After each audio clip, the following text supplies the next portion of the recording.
الحمد لله على كل صخرة وعقبة حزنت لما شفتها في طريقي، لكن علشان أشيلها نمت عندي عضلات الصبر والتحمل. وأتمنى يا رب أكون من الذين قلت فيهم إنما يوفى الصابرون أجرهم بغير حساب.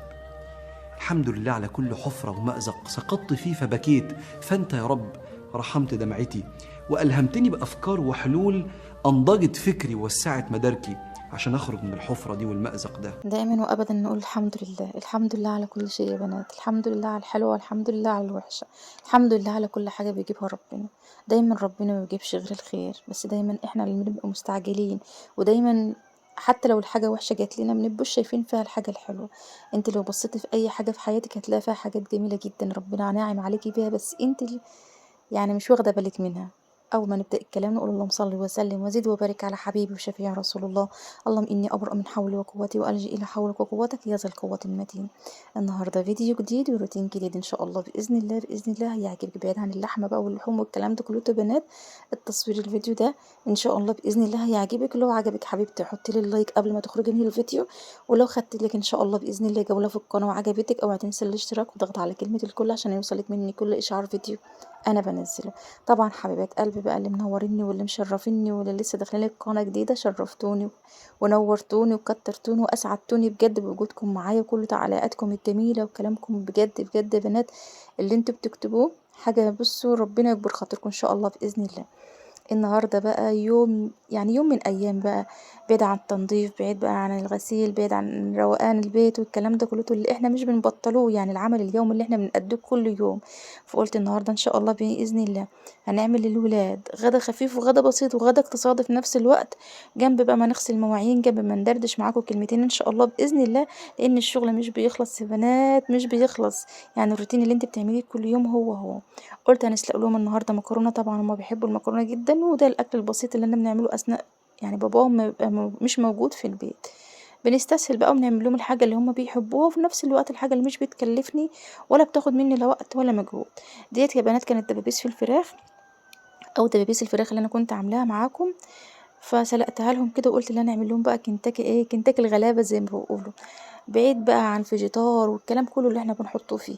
يا دوبك كده يا بنات حطيت حلة المية وسلقت الفراخ يعني 3/4 سليق، وبعد كده طلعتها وجبت دقيق وحطيت عليه معلقة بس كربونات، معلقة بيكنج باودر حطيتها عليه كده يا بنات مع معلقة نشا برضو، وتبلته بقى بكل التوابل اللي كانت موجودة عندي. وبعد كده حطيت الفراخ في الدقيق بتاعي لغاية ما شربت من الدقيق، وبعد كده كنت حاطة برضو طبق فيه مية، رجعتها في المية تاني عشان تبقى، بصي القرمشة اللي انت بتاكليها ديت، او معنى صح التضليعة اللي بتطلع في الفراخ يا بنات.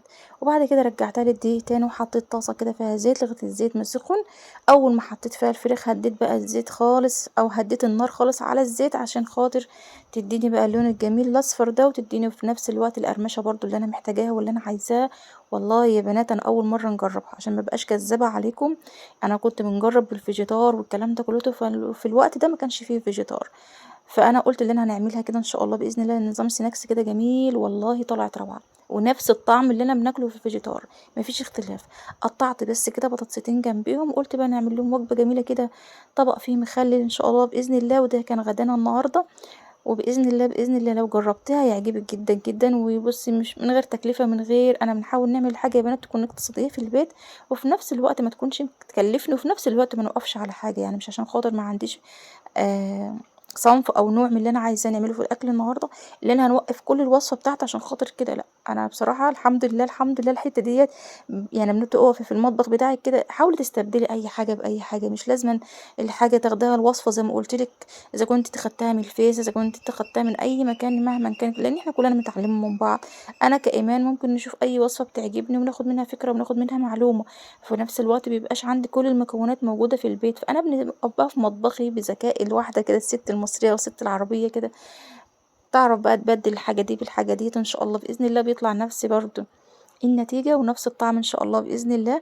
وجربي الطريقه ديت في الفراخ يا بنات، ممكن تنفع معاكي بالصدور، ممكن تنفع معاكي باي قطعه من الفراخ، بس هي الدبابيس بس مش بتاخد معايا وقت في الطياب.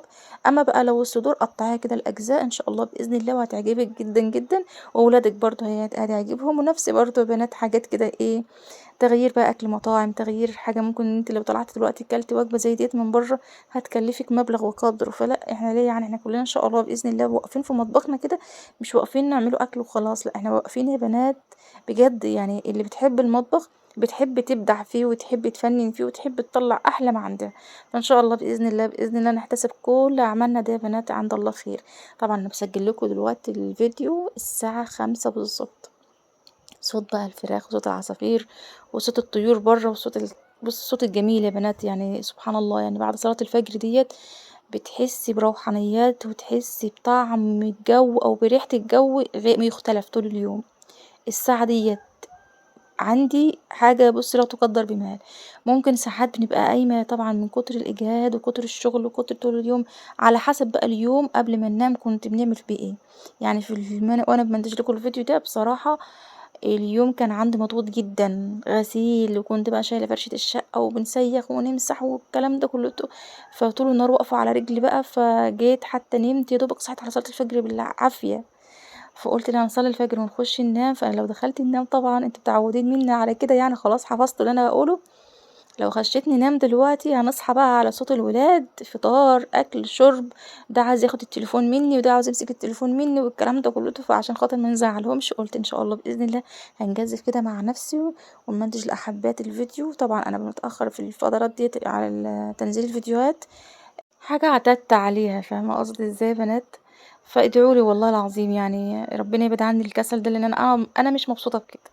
انا عن نفسي مش مبسوطة بكده، بس ظروف بيتي طبعا مش لازم يا بنات، يعني عشان خاطر مثلا شغلي وعشان خاطر قناتي ان انا نهمل في ولادي ونهمل في بيتي. وعاوزة اقول لكم ان انا لو فتحت الكاميرا يا بنات طول اليوم ممكن نعمل لكم بدل فيديو مرة واتنين وتلاتة وعشر فيديوهات في اليوم، لان يومنا مش بيخلص من الشغل. انا بس بنجيب لكم الحاجة اللي ممكن انتوا تاخدوا منها فكرة أو تاخدوا منها معلومة، وفي نفس الوقت يبقى في تواصل ما بيني وبينكم. فربنا يخليكم ليا وما يحرمني منكم أبدا أبدا يا بنات. وبجد ربنا يكبر خاطركم على كل كلمة انتوا كتبتوها وكل حاجة انتوا بتعملوها معايا. انا قلت بما ان النهارده ان شاء الله باذن الله يا دوبك بس قمت كده اول ما صحيت من النوم بنعدل فرشتي بنعدل سريري، ممكن نشغل المكنسة الكهربية، ممكن نكنس كده البلاط، فاهمين يا بنات، غسيل الحمام غسيل حوض الوش، الكلام بقى البسيط اللي هو لازم كل يوم. يعني انت لو عدى يوم ما عملتيش كده تحسي ان انت مش عايشه في البيت اساسا، تحسي ان البيت ده بصوا خرابه، مفيش حد عايش فيه. فهو يوم بس من ايامي، فقلت ان شاء الله باذن الله بما ان الروتين بتاعي النهارده خفيف وبسيط.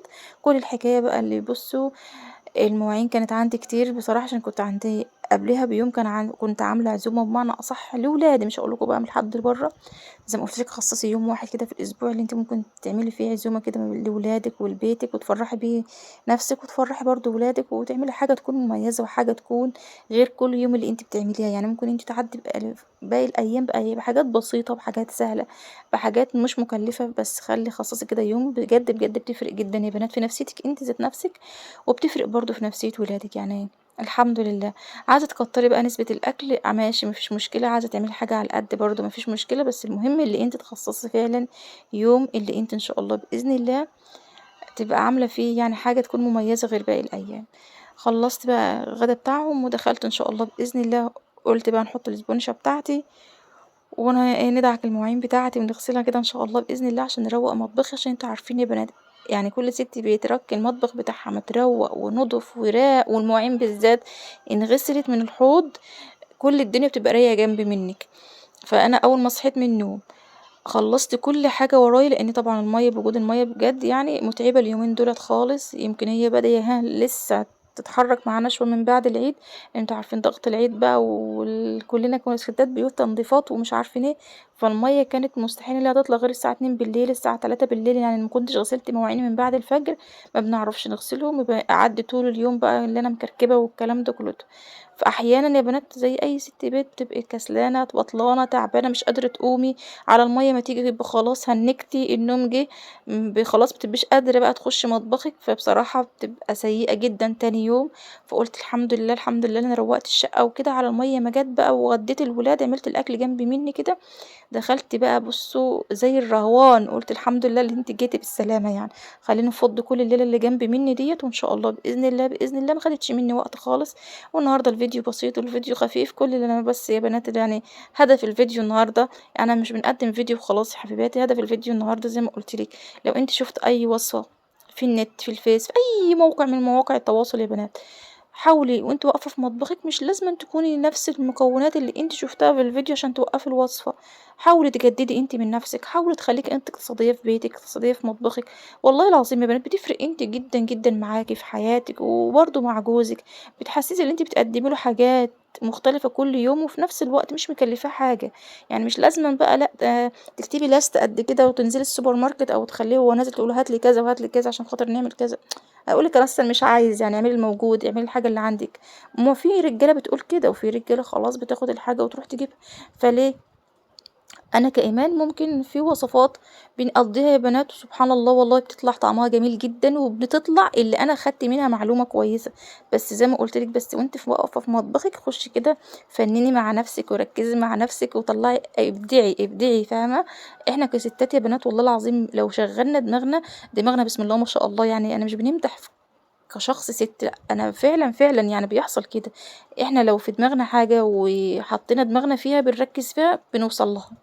بنوصل لها إن شاء الله بإذن الله، طبعًا ده كلّه يعني بمعونة من الله وتيسير من الله وتوفيق منّه برضه، فالحمد لله دائمًا وأبدًا خلّصت الحمد لله مواعين يا بنات، ياه! بُصّوا أنا باكلّمكم دلوقتي حاسة بالإحساس اللي أنا كنت حاساه ساعة ما كنت خلّصت المطبخ كده، والحمد لله خلّصت بقى وحطيت بقى كل المواعين كده إن شاء الله بإذن الله، أنا كنت بنغسل يا بنات وبنحط جنب منّي كده على الرخامة ما بنحطش بقى في المطبقية على طول عشان عايزة ننجز، لإني بصراحة ماسكة قلبي بإيدي كده خايفة إن المَيّة تقطع تاني، خلّصت بقى واللي هو كان عايز يخش المطبقية دخّلته، لإن طبعًا الملامين عندي بندخّله في المطبخ بتاعي، فطبعًا بيبقى ما بندخّلوش غير لمّا يصفّي مَيّته، فطبعًا المطبقية ديّة بتصفّي المَيّة لإن كده مفتوحة على الحوض، فبنحط يعني المواعين على طول أول ما نخلّص، أمّا باقي المواعين بنسيبها زي ما هي على ما تتصفّى إن شاء الله بإذن الله نبقى نرجّعها مكانها والحمد لله خلّصت مطبخي، روّقت برضه يا بنات الرخامة بتاعتي مسحتها كده وروّقتها، تلميعة بسيطة برضه للتلاجة، طبعًا إحنا منضّفين تنضيفات العيد الحمد لله، الحمد لله، بس عايزين إيدنا في الحاجة على طول عشان خاطر تفضل الحاجة نضيفة والحاجة مرتّبة معاكِ، حتى لو جيتِ بقى في تنضيف إن شاء الله بإذن الله شهري، أسبوعي، على حسب أنتِ ما ربنا بيقويكِ وبيدّيكِ كده الصحة، تبقى الحاجة معاكِ هادية ورايقة وما تاخدش منِّك لا وقت ولا جهد ولا أي حاجة خالص. ومهما يكون زي ما قُلت لِك باقولها باكررها مرة و2 و10 يا بنات مطبخِك يكون بسيط، أهم حاجة نضافته، ما تبصيش لحاجة مثلًا واو ممكن تكون أنتِ مش مصرمكة مطبخِك ممكن تكون في ناقصِك حاجات بسيطة، بس الحمد لله عندِك الأساسيات اللي هي بتمشّيكِ اللي هي مش محتاجاكِ لأي حاجة، بس النضافة بتفرق، وعايزة أقول لكم كمان يا بنات تلميع الستانلس بتاع البوتاجاز كلوريكس ألوان يا بنات ده فظيع، وهم في كل حاجة، أنا دلوقتي ما اقدرش استغنى عنه في أي حاجة خالص في التنضيفات، بيفرق معايا جدًا، جدًا في كل حاجة، وخصوصًا الحاجات الستانلس يا بنات والله حتى برضه الدهانات، الأرضيات، الهدوم برضه، فالحمد لله، الحمد لله حاولي بس يعني إيه يعني اللي مش معتاد عليه يعتاد عليه بجد بيفرق جدًا، جدًا يا بنات غير المنظفات غير أي حاجة تانية، إن شاء الله بإذن الله لو جربتيها هيفرق معاكِ طبعًا كل اللي جرب كلوريكس الألوان دي في الحاجات برضه التنضيفات هيصدق كلامي وهيقول فعلًا، فعلًا يا إيمان عندِك حق. خلّصت بقى الحمد لله ورجّعت كل حاجة مكانها، وكنست أرضية المطبخ، وخلاص إن شاء الله بإذن الله ده كان الفيديو بتاعي النهارده، أتمنى إن أنتم يا بنات تكونوا خدتوا منه لو معلومة، لو فكرة، لو حاجة إن شاء الله بإذن الله فادتِك، بجد بتسعدوني فعلًا لو أنا فعلًا بنقدّم يا بنات حاجة وأنتم بتستفادي منها، مش بنقدّم فيديو وخلاص على الفاضي، أو بنقدّم محتوى أنتِ ما بتاخديش منه فكرة أو ما بتاخديش منه حاجة اللي هي تحفزِك على الأقل وتنشطِك وتقومِك كده من مكانِك على بيتِك، على شغلِك، على كل ترتيباتِك، على كل اللي وراكِ عشان خاطر تخلّصي كل حاجة إن شاء الله بإذن الله، اللي إحنا كلنا عايزين زقة بس، يعني أنا لو قاعدة كسلانة كده عايزة زقة، يعني ممكن أنا بنجيب فيديوهات من القديمة بتاعتي ونتفرج عليها يا بنات عشان خاطر نقوم نتنشط ونتشجع ونقدم لكم كل جديد، ونقدم أي حاجة بسيطة ولو هي سهلة، وبنحاول نبسط أي حاجة أنا بنقدمها عشان خاطر ما يعني إيه ما تخشيش على الحاجة تبقى متقلة بيها أو تقولي لي أنا مش هنقدر كده أو إيمان بتأفور فيها، والسلام عليكم ورحمة الله وبركاته.